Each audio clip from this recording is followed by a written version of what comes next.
रात्र 10वी. पर्णकुटी. मला पण ने रे भाऊ गोष्ट ऐकायला. रोज रोज तू जातोस.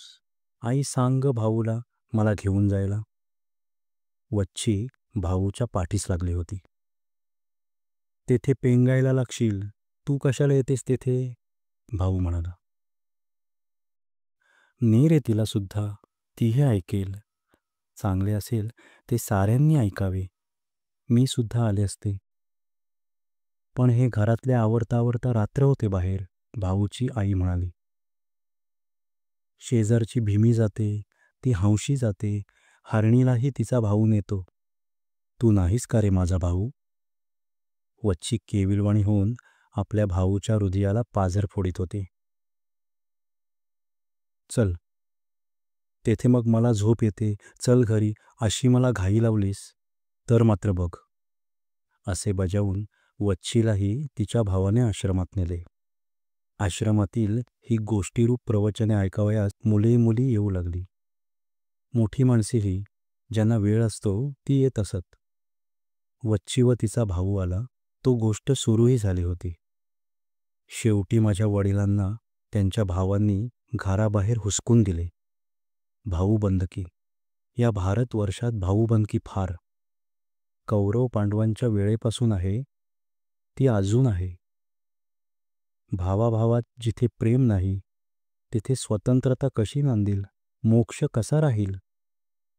ज्या घरात माझे वडील लहानाचे मोठे झाले, ज्या घरात 30 वर्षे बरा वाईट सर्वांचा संसार त्यांनी चालविला, ज्या घरात त्यांनी इतर सर्वांना दही दूध दिले परंतु स्वतः चिंचेचे सारच खाल्ले, ज्या घरात राहून त्यांनी भावा बहिणींची लग्ने केली, त्यांच्या हौशी पुरविल्या, त्या घरातून त्यांना बाहेर जाण्यास सांगण्यात आले.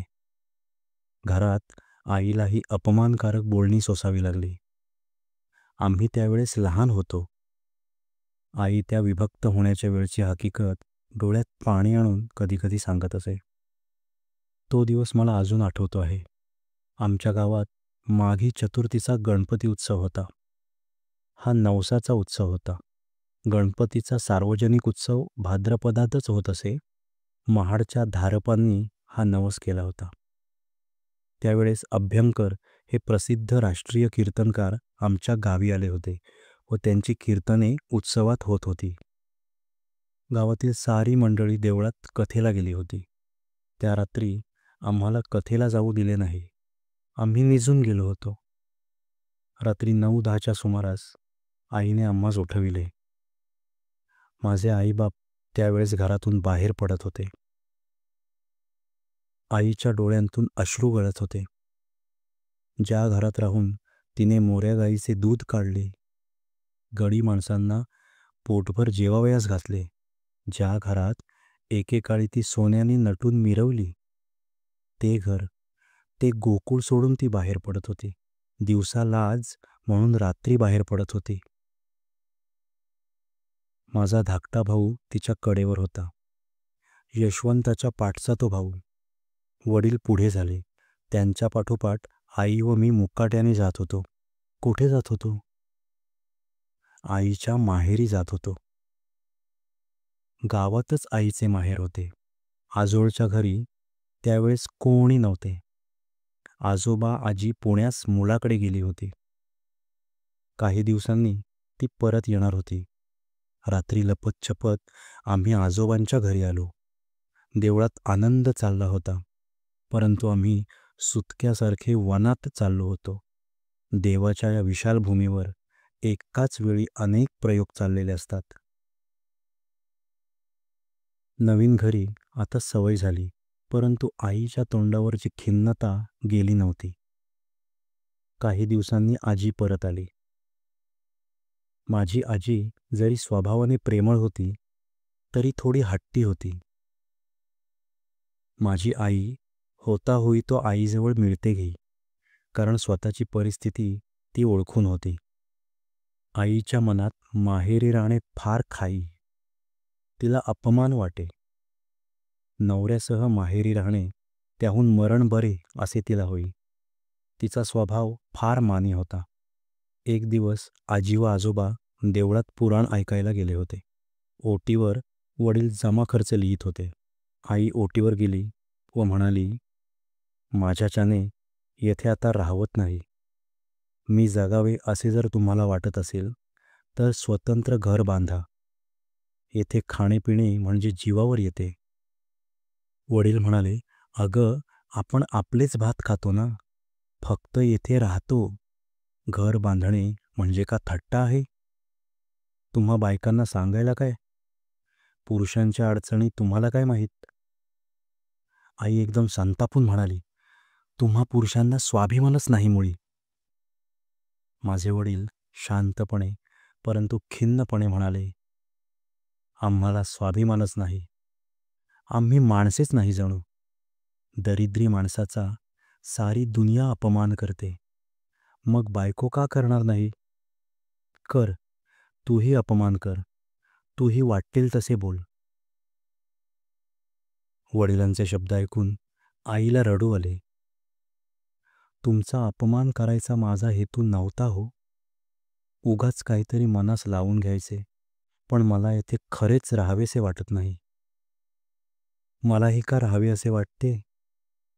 परंतु तुला आपली परिस्थिती माहीत आहे ना. कर्ज आहे, त्याचे व्याजही देता येत नाही. घर कशाने बांधायचे? कसे तरी गुरांच्या गोठ्यासारखे नाही ना घर बांधायचे. त्यात राहणे म्हणजे अपमानच तो. वडील आईची समजूत करीत म्हणाले, गुरांचा गोठाही चालेल, परंतु तो स्वतंत्र असला, आपला असला म्हणजे झाले. अगदी साधी गवतारू झोपडी बांधा, तेथे राहण्यात मला अपमान वाटणार नाही. परंतु माहेरच्या माणसांकडे येऊन राहणे नको. माझ्या भावांच्या बायका उद्या आल्या तर त्याही एखाद्या वेळेस अपमान करतील. आधीच येथून जावे. मोठ्या कौलारू घरात राहण्यापेक्षा पानांची झोपडी बरी. अशी झोपडी बांधावयास फार खर्च नाही येणार. या माझ्या हातातील पाटल्या घ्या. या पुरल्या नाहीत तर नथही विका. नथ नसली, पाटली नसली तरी अडत नाही. कोणाकडे मला जायचे आहे? आपली स्वतंत्रता हीच आपली शोभा. कपाळाला कुंकू व गळ्यात मंगळसूत्र एवढे मला पुष्कळ झाले. स्वतंत्रता गमावून ही नथ व या पाटल्या कशाला? असे म्हणून माझ्या आईने खरेच नथ व पाटल्या वडिलांच्या पुढे ठेवल्या. वडील स्तंभितच झाले. तुला इतके दुःख होत असेल हे नव्हते मला माहीत. मी लवकरच लहानसे घर बांधतो, असे वडिलांनी आश्वासन दिले. माझी आई सांगते की स्वतंत्रता मिळवण्यासाठी दागदागिने फेकून दे. स्वातंत्र्याचा साज, स्वातंत्र्याचा शृंगार हाच सर्वांना शोभादायक व मौल्यवान शृंगार होय. आमच्या वाटणीस आलेल्या लहानशा जागेवर झोपडी बांधावयास आरंभ झाला. मातीच्या भिंती होत्या, कच्च्या विटा. त्यास कोकणात मापे म्हणतात. विटांहून आकाराने मापे मोठी असतात. या मापांच्या भिंती उभारल्या. घर गवताने शाकारिले. घरातील जमीन तयार करण्यात आली. अक्षय तृतीयेच्या मुहूर्ताने नवीन घरात प्रवेश करण्याचे ठरले. आईला वाईट वाटत होते व आनंदही होत होता. शेजारी दिरांची मोठमोठाली घरे, बंगले होते आणि आपले लहानसे गवतारू घर असे तिच्या मनात येई. परंतु पुन्हा ती म्हणे, काही झाले तरी हे स्वतंत्र आहे. येथे मी मालकीण आहे. येथून मला कोणी उठ म्हणणार नाही. झोपडीवजा घराची वास्तुशांती करण्यात आली. प्रथम घरात देव नेऊन ठेवले, मग सामान नेले. नारळाचे घाटले आईने केले होते. प्रसंग साजरा केला पाहिजे होता. सारा दिवस गडबडीत गेला. वडील लोकांना सांगत होते, तात्पुरते बांधले आहे, पुढे मोठे बांधू. परंतु आई आम्हास म्हणे, यांच्या हातून घर आता केव्हा कोठून बांधले जाणार? मला मोठे घर आता देवाकडे गेल्यावर मिळेल. परंतु ही मठीच माझा स्वर्ग आहे, कारण येथे मी स्वतंत्र आहे. येथे मिंधेपणा नाही. येथे खाल्लेली मीठ भाकर अमृताप्रमाणे लागेल. परंतु परक्यांकडे खाल्लेली बासुंदी पुरी नको. त्या दिवशी रात्री आम्ही अंगणात बसलो होतो. आकाशात तारे चमकत होते. चंद्र केव्हाच मावळला होता. आईला धन्यता वाटत होती.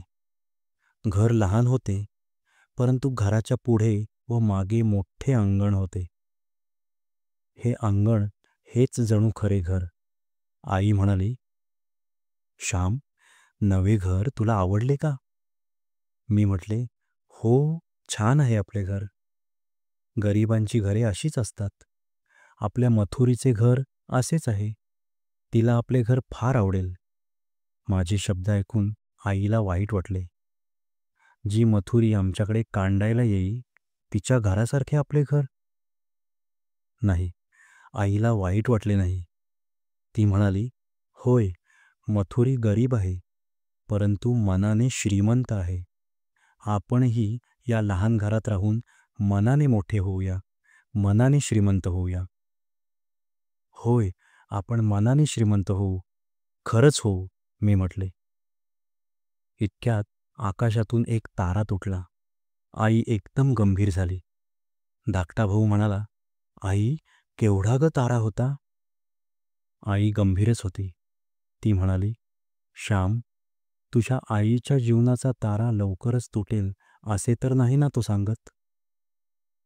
ते वरचे मोठे, मोकळे, सुंदर आकाश मला तर वर नाही ना बोलावीत?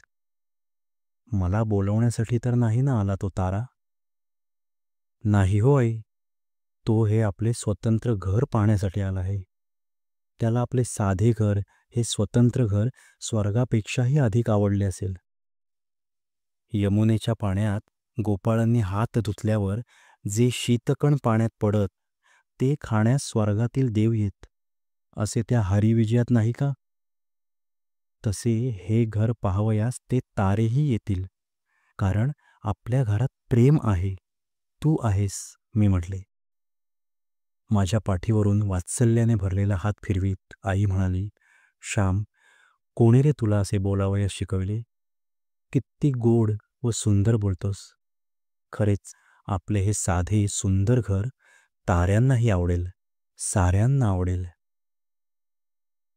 या पुस्तकातील पुढील कथा ऐकण्यासाठी सचिन धुमाळ म्युझिक या चॅनलला नक्की सबस्क्राईब करा आणि हे व्हिडिओज आपल्या मित्रांना, नातेवाईकांना शेअर करा, जेणेकरून त्यांनाही या सुंदर कथांचा आनंद घेता येईल. धन्यवाद.